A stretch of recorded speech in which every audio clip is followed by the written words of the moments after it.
signs of existence.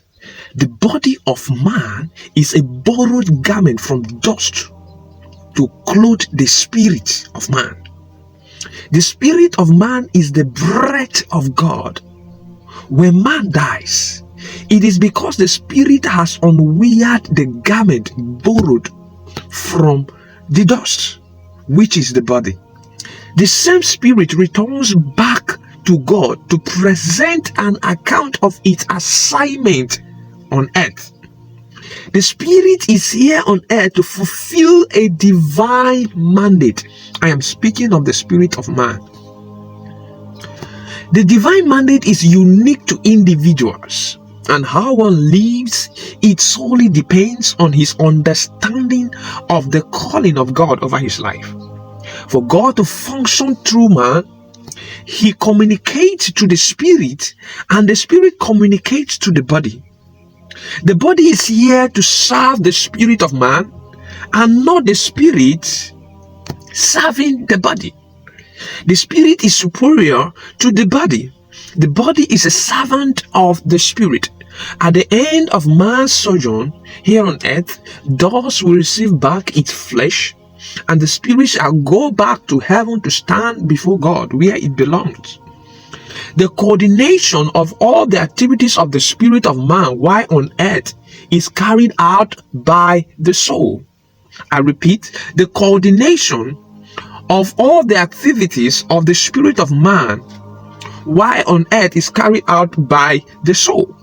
The soul is responsible for consciousness and display of duty between the spirit and the body.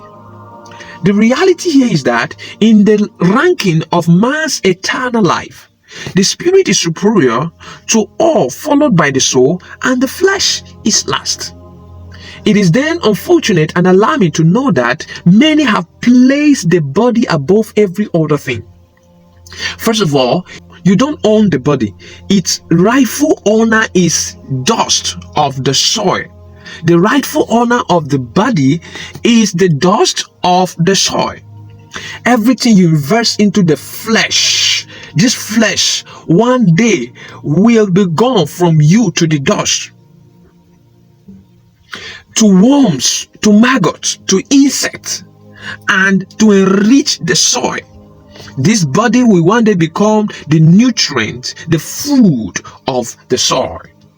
The soul is here to also serve the spirit. Your real self is your spirit. Your real self is your spirit. That is what matters most. Now the question is, what are you doing with your spirit? How much investment are you committing into your spirit? You go to school for the flesh. You make money for the flesh. You marry for the flesh. You buy food and clothes for the flesh. You build houses and raise businesses for the flesh. Dust is happy with all this investment you are committing into what you borrowed from it. After all, very soon, all this beauty investment will return back to it. Why don't you labor for the spirit then? Why don't you focus on the reason why you are here? Why don't you strive to glamour the spirit instead of the flesh? The flesh will last in time, but the spirit will last in eternity, where time doesn't exist, where there is no day, no night. A wise man is a man who is laboring for eternity, one whose life is lived in the direction of God and purpose. Above all, the spirit. Revival is coming. I need David.